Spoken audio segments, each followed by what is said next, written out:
तो गाइज मैं हूं आयुष और आप देख रहे हैं रेसल इंडिया। स्वागत है आपका आज की इस वीडियो में जहां पे हम बात करने वाले हैं WWE NXT takeover in your house पे पर व्यू की। जी हां, 5 मैचेस इस शो के अंदर देखने को मिले और भाई सारे मैचेस अच्छे थे और ऊपर से इसकी जो एंडिंग हमें देखने को मिली it was a cliffhanger. कहां पे छोड़ के चले गए भाई, हमको आगे क्या होने वाला है, तो सारी चीजें बात करेंगे। और ऑब्वियसली आप लोग अपनी फेवरेट मोमेंट जो है शो की मुझे नीचे कमेंट्स में बताना ना भूलें भाई, वो मैं जानना चाहूंगा। ये शो स्टार्ट होता है इस विनर टेक्स ऑल मैच से, जो कि एक 6 मैन टैग टीम मैच था। Bronson Reed North American champion, MSK NXT tag team champions against Legado del Fantasma यानी कि राउल मेंडोजा, वाकिन वाइल्ड और ऑब्वियसली सैंटोस एस्कोबार। और मैं इस मैच को देख के भाई बस एक ही चीज सोच रहा था कि काश क्राउड पूरे तरीके से भरा होता, एक छोटी सी अरीना में नहीं बल्कि थोड़ी बड़ी अरीना में, और मजा आ जाता है इस पूरे शो को देखने में, क्योंकि इतना अच्छा परफॉर्मेंस यहाँ पे इन सभी सुपरस्टार्स की तरफ से हमें आज देखने को मिला कि भाई मैं चाह रहा था कि एक क्राउड होना चाहिए यहाँ पे और वो टाइम भी आएगा। लेकिन ये मैच एज एन ओपनर मुझे काफी बढ़िया लगा। मतलब स्टार्टिंग में ये नॉर्मल मैच की तरह स्टार्ट होता है, एक 6 मैन टैग जो हमें NXT में वैसे देखने को मिलता है, लेकिन जैसे ही इसने पेस पिकअप करा तो उसके बाद ये काफी बढ़िया हो गया। टुवर्ड्स द एंड हमें एक मोमेंट देखने को मिलती है जहां पे एस्कोबार कैमरे में पोज कर रहे होते हैं, लेकिन ब्रॉन्सन पीछे से भागते हुए आते हैं और उनको बैरिकेड के थ्रू उड़ा देते हैं बिल्कुल ही, वो काफी बढ़िया था। लेकिन at the end MSK guys यहाँ पे पिन कर देते हैं लेगाडो को और उन्होंने इस मैच को जीत लिया है। यानी कि कोई टाइटल चेंज नहीं हुआ, चैंपियंस ने अपने टाइटल्स अपने पास रखे हैं। और इससे आई थिंक 2 बातें क्लियर हो जाती हैं। पहली कि सैंटोस एस्कोबार और ब्रॉन्सन रीड की फ्यूड अभी खत्म नहीं हुई, वो कंटिन्यू होगी।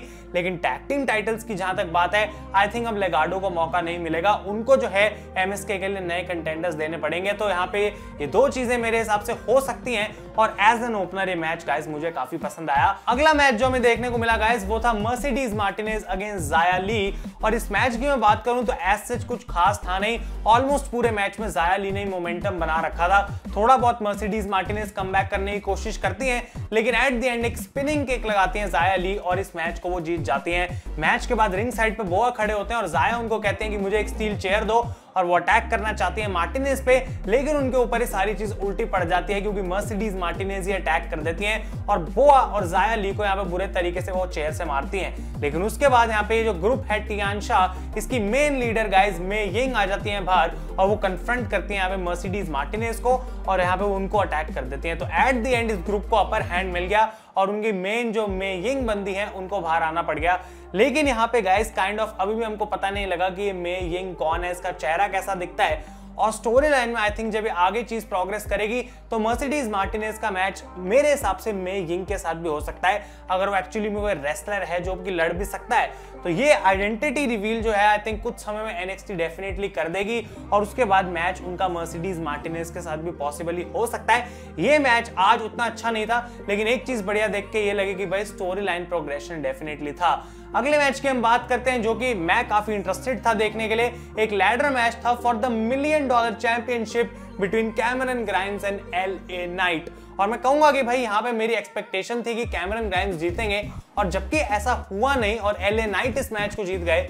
यहाँ पे मैच मुझे काफी अच्छा लगा। एक बार फिर से टेड डिबियासी रिंग साइड पे बैठ के ऑब्वियसली इस मैच को देख रहे थे और स्टार्टिंग से ही कैमरन ग्राइम्स को काफी मोमेंटम यहाँ पे मिला हुआ था, मतलब लैडर्स का वो यूज कर रहे थे, लेकिन एक तरफा मैच चल रहा था। लेकिन जैसे यहाँ पे मोमेंटम स्विच हुआ और LA नाइट को थोड़ा कमबैक करने का मौका मिला, उसके बाद भाई उन्होंने पीछे मुड़ के देखा नहीं। काफी अच्छे लैडर स्पॉट्स हमें यहाँ पे देखने को मिले थे outside and inside the ring. साथ के साथ जब $1 मिलियन वाली लैडर LA नाइट निकालते हैं और कैमरन ग्राइम्स उसको चढ़ने की कोशिश कर रहे होते हैं, तो यहाँ पे हमें देखने को मिलता है कि LA नाइट उनको नीचे फेंकते हैं, वो ऊपर चढ़ते हैं और इस सुंदर से ब्रीफकेस में सुंदर सा जो टाइटल पड़ा हुआ है उसको वो निकाल लेते हैं। तो LA नाइट बन चुके हैं नए $1 मिलियन चैंपियन। और जैसा कि मैंने कहा, मुझे लग रहा था कि कैमरन ग्राइम्स इस मैच को जीतेंगे क्योंकि वो एक हील चैंपियन बन जाए तो बेटर रहेगा, लेकिन आई थिंक यहाँ पे NXT टेड डिबियासी को मैनेज करवाएगी LA नाइट को और वो चीज कहीं ना कहीं और भी बेटर हो सकती है। तो इंटरेस्टिंग रहेगा देखना। रिजल्ट से मेरी कोई कंप्लेन नहीं है, बस प्रेडिक्शन गलत हो गई, लेकिन LA Knight is your new $1 million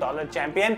अगले मैच की हम बात करते हैं जो कि था for the NXT women's championship guys, और ये था Raquel Gonzalez against Ember Moon. और मैं कहूंगा कि मेरी एक्सपेक्टेशन जबकि इस मैच से खास कुछ थी नहीं, ये मैच ने मुझे काफी इंप्रेस करा। This was again a very very good match. Dakota का यहाँ पे रिंग साइड पे खड़ी होती हैं और एक मोमेंट हमें देखने को मिलती है गाइस बिल्कुल वैसी जो कि NXT में इस हफ्ते देखने को मिली थी कि एम्बर मून पहले एक मॉडिफाइड एक्लिप्स लगाती हैं, उसके बाद वो एक्चुअली एक्लिप्स लगाती हैं और जैसे वो पिन के लिए जाती हैं तो यहाँ पे डकोटा का पैर उठा के रकेल का रख देती है बॉटम रोप के ऊपर और यहाँ पे रेफरी को अपनी पिनफॉल रोकनी करनी पड़ जाती है, लेकिन फिर शॉर्ट्जी ब्लैक हार्ट आ जाती हैं बाहर और डकोटा काय को वो अटैक कर देती हैं। ये दोनों लड़ते लड़ते जो है वो बैक से चले जाते हैं, तो अब रिंग साइड पे कोई बचता नहीं है और एट द एंड फाइनली यहाँ पे रकेल को मौका मिलता है कि वो अपना power bomb like choke slam वाला फिनिशर लगा सकें और इसको गाइस वो एंड कर देती हैं यहाँ पे और एम्बर मून को वो हरा चुकी हैं। तो आई थिंक रिजल्ट बिल्कुल सही था और जबकि एम्बर मून की परफॉर्मेंस बहुत अच्छी थी, आई डोंट थिंक कि उनको जरूरत थी अब NXT चैंपियनशिप जीतने की।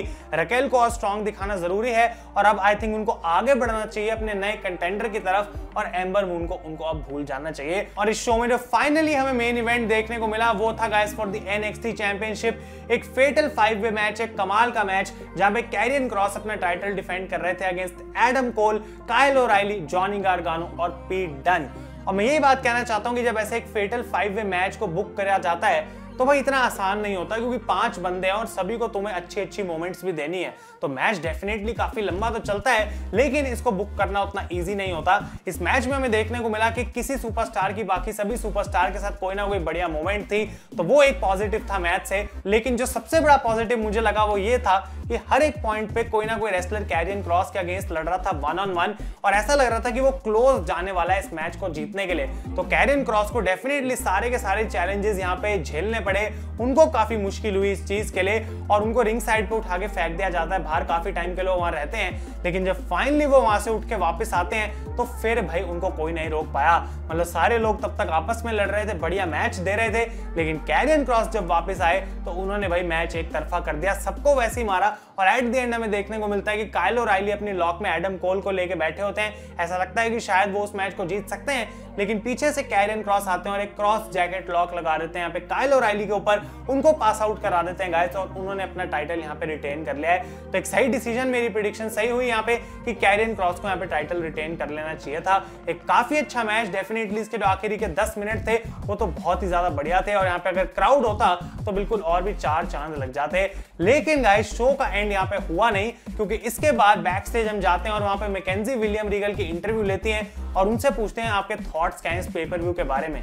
और इस पूरे शो में हमें देखने को मिला था कि काफी सारी बैक स्टेज ब्रॉल्स हो रही थी जो कि विलियम रीगल को रोकनी पड़ रही थी, तो वो उससे तंग आ चुके थे और वो यहाँ पे कहते हैं कि देखो 7 साल हो चुके हैं मुझे इस शो को मैनेज करते हुए और अब मुझे जो है ऐसा लग रहा है कि मैं पागल होता जा रहा हूँ, इतनी सारी चीजें हो रही हैं और वो कहते हैं कि शायद अब समय आ चुका है कि NXT के अंदर हमको एक चेंज लेके आना चाहिए। तो ये डेफिनेटली एक बहुत बड़ी न्यूज है कि क्या फाइनली विलियम रीगल मैनेजर नहीं रहेंगे, क्या शॉन माइकल्स, ट्रिपल एच या फिर कोई नया बंदा आके NXT को मैनेज करेगा। तो ये चीज मुझे काफी बढ़िया लगी कि इन्होंने शो की एंडिंग एक अच्छे नोट पे करी, एक शॉकिंग नोट पे करी, ताकि लोग अब आने वाले NXT के शो के लिए स्टे ट्यून्ड रहेंगे। और I think tag team titles का कंटेंडर, विमेंस चैंपियनशिप का कंटेंडर और साथ के साथ NXT चैंपियनशिप का कंटेंडर, ये तो हमें देखना ही है, लेकिन साथ के साथ अब NXT को मैनेज कौन करेगा वो भी गाइस एक ऐसी चीज है जो कि फैंस जानना चाहते हैं। तो इंटरेस्टिंग रहेगा गाइस। लेकिन ओवरऑल ये मेरे थॉट्स थे आज के शो के ऊपर। आप लोग भी अपने ओपिनियंस मुझे कमेंट्स में बता सकते हैं और अगर आपको ये वीडियो पसंद आए इसे लाइक करें। तब तक के लिए thank you so much for watching. मैं हूं आयुष और आप देख रहे हैं रेसल इंडिया।